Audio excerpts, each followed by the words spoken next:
Mesdames et messieurs, bonsoir. Bienvenue dans votre journal à la une de l'actualité.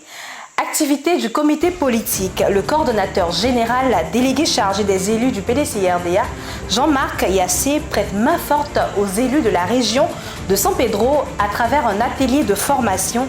Les détails dans cette édition. Après la région de San Pedro, nous irons à Trècheville pour la rupture collective de jeunes initiée par Mme Aminata Ndiaye, secrétaire exécutif chargée des groupes sociaux professionnels et ONG du PDCI-RDA, en présence des personnalités du parti. Bienvenue. Comme annoncé en titre, Jean-Marc Yassé, coordonnateur général en charge des élus du PDCI-RDA, accompagné de Léopoldine Kofi, coordonnateur général du comité politique de la région du centre-ouest et du sud-ouest, s'est rendu dans la délégation communale de San Pedro dans le cadre de la tournée dénommée Atelier de formation à l'attention des élus du PDCI-RDA de San Pedro. C'était le samedi 23 avril 2022.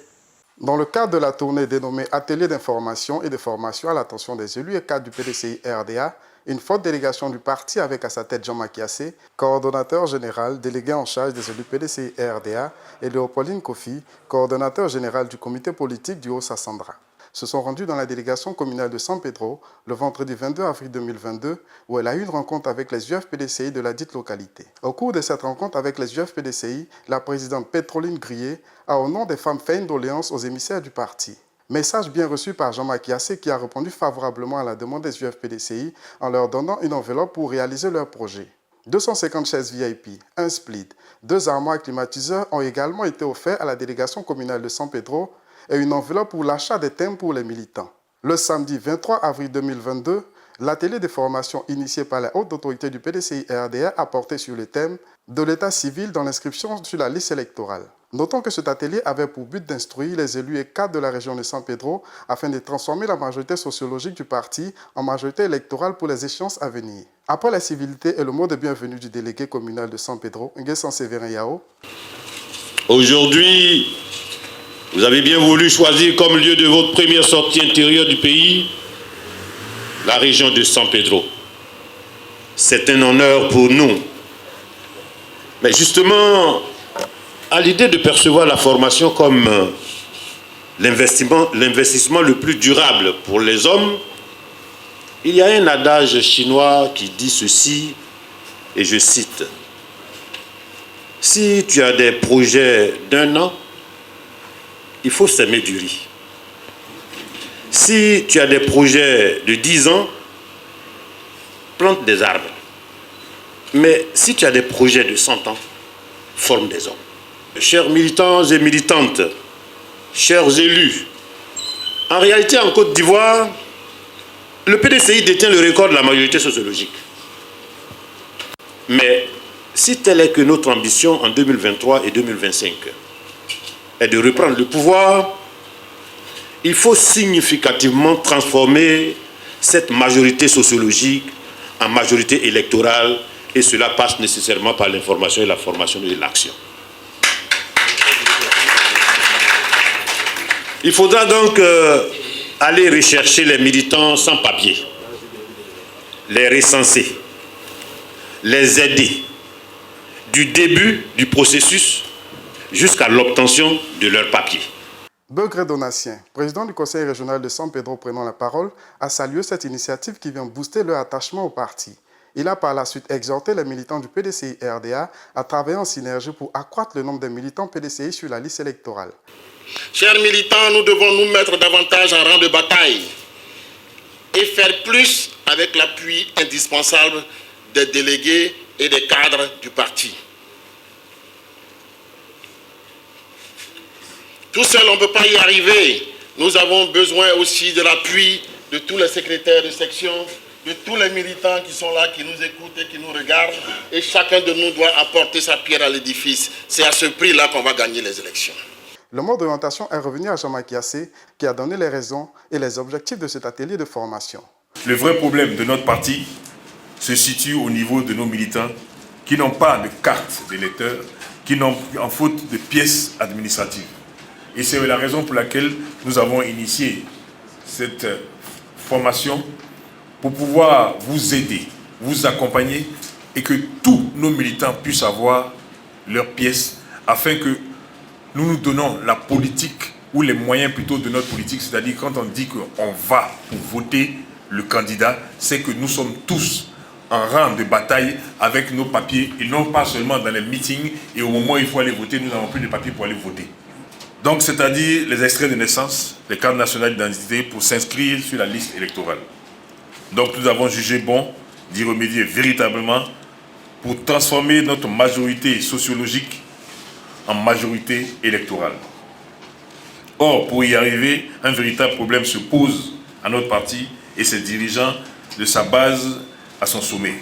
Comment encourager nos militants et nos sympathisants à obtenir leur extrait de naissance, leur carte nationale d'identité pour s'inscrire sur la liste électorale en vue de voter pour notre parti. C'est ce constat du déficit de vote massif et de nos militants et sympathisants qui fait que notre parti regresse aux élections générales dans notre pays. D'où la nécessité de l'organisation d'un atelier d'information et de formation à l'attention des élus PDCI dans toutes les régions de notre pays, sur le thème de l'importance de l'état civil dans l'inscription sur la liste électorale. Afin que nous, les élus militants du PDCI-RDA, nous échangions sur nos différentes expériences respectives dans nos circonscriptions administratives et électorales après avoir écouté les experts en matière d'état civil. Pour que nous encourageons nos militants dans nos sections, comités de base, nos structures spécialisées à se faire établir leur pièce d'identité nationale pour s'inscrire sur les listes électorales et voter en faveur de notre parti politique à toutes les élections générales. Léopoldine Kofi, dans son discours d'ouverture, a exhorté les élus et cadres sur les thèmes du jour en leur donnant l'importance et les bienfaits de cette formation. Aujourd'hui, beaucoup d'Ivoiriens sont apatrides dans leur propre pays. Ils n'ont pas de pièce d'identité. Et puis il y en a qui se plaisent, ça ne leur dit rien. Parce qu'ils pensent que, ce n'est pas leurs parents qui est candidat. Donc si je ne vais pas voter, ça fait quoi? Donc c'est aux élections seulement qu'ils pensent. Mais ils ne pensent pas qu'ils n'ont pas de pièce d'identité. Les gens ne sont même pas au courant qu'on a prolongé jusqu'en 2025. Et c'est le travail des élus, les secrétaires généraux de section, toutes les structures du PDCI-RDA. Il faut qu'on se jette dans les villages pour aider nos parents à faire leur pièce d'identité. À sa suite, Maître Kwabli, conférencière du jour, dans un cours magistral a instruit les élus et cadres sur le thème du jour, de l'état civil dans l'inscription sur la liste électorale. Avant de clore la cérémonie, les émissaires du parti ont à tour de rôle exhorté les militants à travailler d'arrache-pied sur le terrain pour la victoire du PDCI-RDA aux échéances à venir. Mois de Ramadan, mois de partage. Le secrétaire exécutif en chef du PDCI-RDA, le professeur Maurice Kakou-Gikawe, a pris part à une rupture collective de jeunes organisée le dimanche 24 avril 2022 par la secrétaire exécutive chargée des groupes socio-professionnels et ONG du PDCI-RDA, Aminata Ndiaye. C'était à la permanence du parti à Trècheville. Suivons l'élément de la rédaction. Fraternité et partage, c'est autour de ce thème que s'est déroulé le dimanche 24 avril 2022 la cérémonie de rupture collective de jeunes organisée par Aminata Ndiaye, secrétaire exécutif en charge des groupes socio-professionnels et ONG à la permanence du PDCI-RDA dans la commune de Trècheville. C'était en présence du secrétaire exécutif en chef du PDCI-RDA, le professeur Maurice Kakou-Gikawe, parrain de la cérémonie, et de quelques personnalités du parti. Prenant la parole, Aminata Ndiaye, initiatrice de la cérémonie de rupture collective, a donné les raisons qui ont prévalu à l'organisation de la dite cérémonie. Nous sommes dans un mois de pénitence, de pardon, de solidarité et d'amour. Et je voudrais ici, sous le regard bienveillant de nos chefs religieux, de prier pour le PDCI-RDA et toute l'équipe du secrétariat exécutif du PDCI-RDA pour que Dieu de miséricorde instaure la cohésion, la fraternité entre tous les membres, le vrai amour des uns des autres. Que Dieu ait la main sur la Côte d'Ivoire pour bénir notre pays, que notre pays soit toujours dans la paix, dans le bonheur partagé par tous ses fils. Le secrétaire exécutif en chef du PDCI-RDA, le professeur Moïse Kakugikawe, a saisi l'occasion pour montrer l'importance de ces retrouvailles fraternelles. Je voudrais vous féliciter pour cette belle initiative de la célébration de l'amour, de l'entraide et de la solidarité. D'ailleurs, notre rencontre de ce jour ne pouvait avoir meilleur thème que celui que vous avez choisi, fraternité et partage. Chers frères et sœurs, mesdames et messieurs, que dire du thème de notre rencontre, de la fraternité et du partage? Juste quelques réflexions, je ne vais pas être long. La fraternité est au sens strict le lien de parenté qui unit les enfants, les frères et sœurs. C'est donc l'expression du lien affectif et moral qui unit une fratrie. La fraternité est aussi le lien étroit d'amitié qui unit deux personnes ou plusieurs qui ne sont ni frères ni sœurs. C'est le sentiment de solidarité et d'amitié. Enfin, la fraternité, c'est l'intelligence, l'entente et l'harmonie entre plusieurs personnes, quelle que soit leur diversité, leur opinion et divergences politiques ou religieuses. D'ailleurs, on parle de fraternité des armes, lien forgé entre compagnons d'armes, entre personnes ou nations ayant combattu côte à côte. Dans le cas d'un pays comme le nôtre, la fraternité est l'idée selon laquelle tous les humains, les hommes et les femmes, sont égaux et méritent liberté, égale dignité et considération. Au thème de la rencontre, quelques élus du PDCI-RDA ont donné leurs impressions. Nous sommes venus là parce qu'on nous a sollicité pour être le parrain de cette cérémonie. Donc naturellement, nous l'avons parrainé.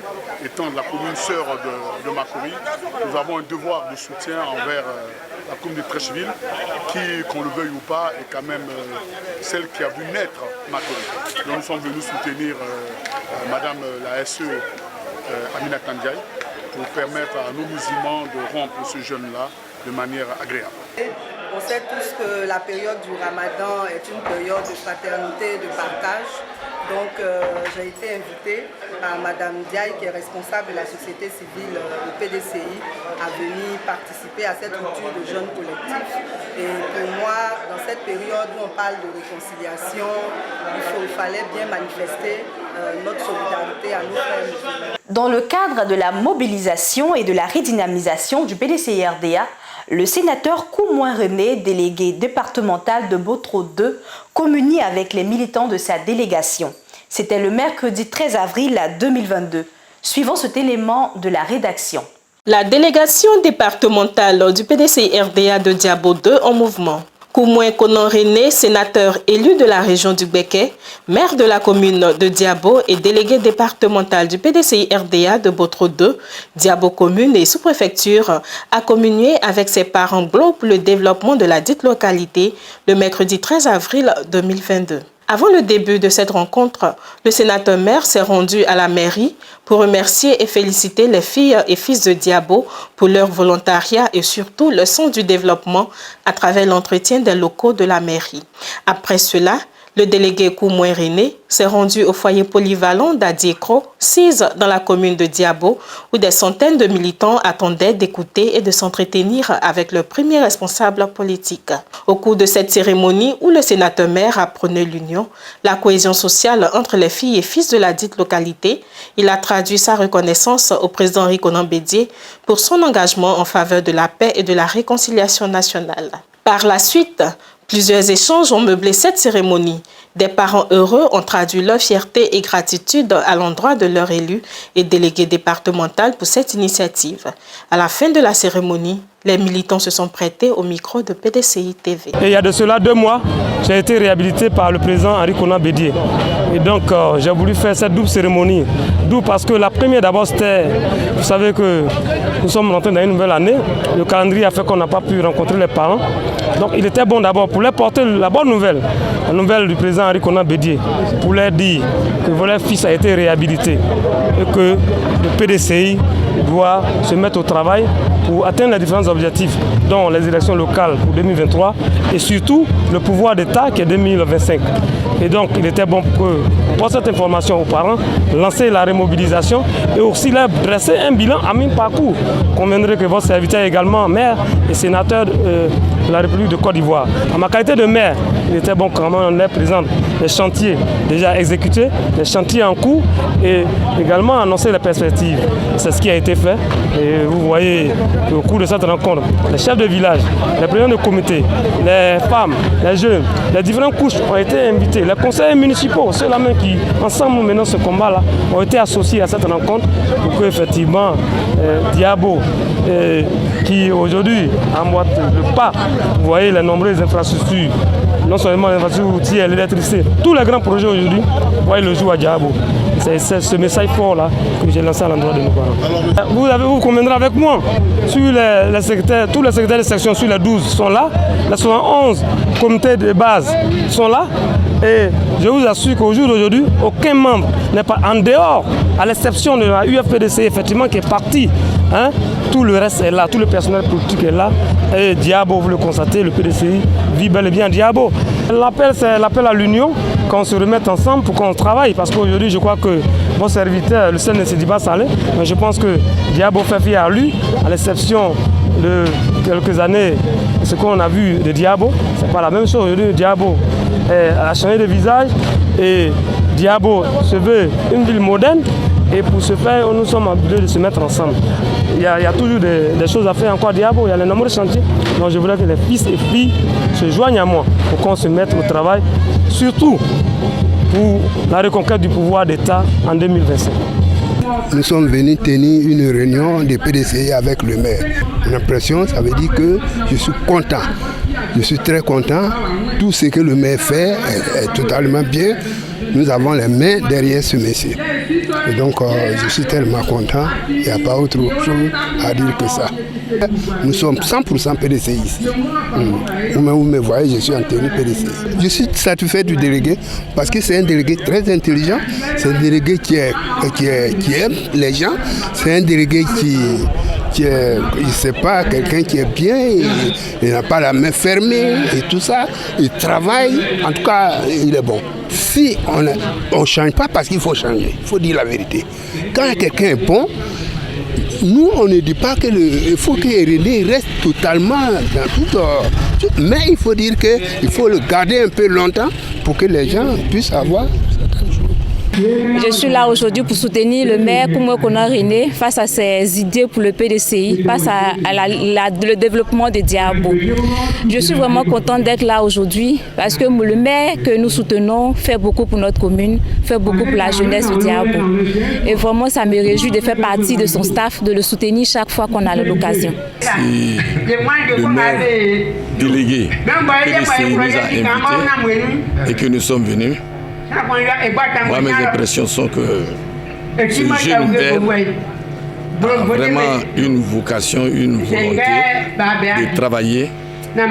Et c'est quelqu'un qui est dévoué à faire ressortir le PDCI. Je veux dire par là parce que d'abord, quand il a été délégué départemental en son temps, le PDCI a bien régné. Et en ce moment, il a été un peu boudé sous forme comme quoi il est devenu RHDP, ce qui nous a beaucoup gênés parce que son intention était de développer, de faire un développement au sein de Diabo. Nous devrons le suivre pour qu'au moins, dans notre défaillance, il puisse nous soutenir. Voilà notre objectif. Mais sinon, le groupe Diabo demeure et demeurera toujours PDCI. Dans le sens qu'on verra, quand on arrivera aux élections présidentielles, quand on nous donnera un mot, je pense qu'ils verront que le groupe demeure toujours PDCI. Le député de Grand Laou, l'honorable Blaise Ndédé, n'a pas oublié les musulmans de sa circonscription ce mois de Ramadan. Le vendredi 22 avril 2022, il a visité quelques mosquées de la région des Grands Ponts, les mains bien chargées. Ce sont plusieurs dons en nature qui ont été remis aux différentes communautés musulmanes. Partage, communion, fraternité, des valeurs recommandées pendant le jeûne musulman. Le député de Grand Laou, Blaise Ndédé, l'a exprimé le vendredi 22 avril 2022. Il était dans les mosquées de Grand Laou, les campements de Sokoura, d'Aoudakro et la sous-préfecture d'Awanou, les mains chargées de vivres et non-vivres pour les communautés musulmanes de ces localités. Blaise Ndédé, député de la Nation, a tenu à faire ce geste pour soutenir ses frères musulmans tout le long du mois du jeûne. Partout où il est passé, la communauté musulmane l'a accueilli dans la convivialité. Pour elle, c'est un acte de générosité que pose chaque année le député à leur endroit. Les imams et toute la communauté de chaque localité visitée ont traduit leur reconnaissance et ont formulé des prières au nom de leur bienfaiteur. Ils se sont dit très heureux et satisfaits. Vraiment, la communauté musulmane de Grand Laou est très contente de le geste de l'honorable. Ça fait la deuxième fois. L'honorable, certes, les sages nous disent chaque fois, personne ne devient grand par hasard, ni derrière, personne n'est pas devant, ne sera devant par hasard, mais personne ne sera derrière par hasard. Quand on fait la remarque, l'année passée, c'était encore la même chose, la même date, 10 derniers jours du mois de Carême. Là, l'honorable est venu en compagnie de monsieur le maire et monsieur le préfet pour faire son don, en disant que ces derniers jours, vous allez beaucoup prier. Et voilà encore la même chose, on vient d'entamer encore les 10 dernières nuits de l'année derrière. Et on remarque que le député, il remarque beaucoup les choses et il sera toujours devant si Dieu le veut. Vraiment, la communauté musulmane est très contente du geste de monsieur le député. Je vous dis merci, merci à sa délégation, là où vient à nous tous. Assalamu alaikum wa rahmatullahi. Au nom de la communauté musulmane et au nom de l'imam, nous remercions l'honorable Ndédé Blaise pour ce don de rupture de jeûne, ces 10 dernières décades. Il vient de nous offrir vraiment un kit tenant du riz, spaghettis et huile, afin de nous permettre de rompre aisément le jeûne. Mais ce n'est pas son premier geste. Avant, il nous a soutenus dans le plafonnage de la mosquée et qui a été possible avec son apport financier et son soutien moral également. Donc nous lui disons merci et bonne continuité, qu'il y ait l'entente, l'harmonie et nous souhaitons vivre en parfaite harmonie avec la communauté. Je lui dis merci.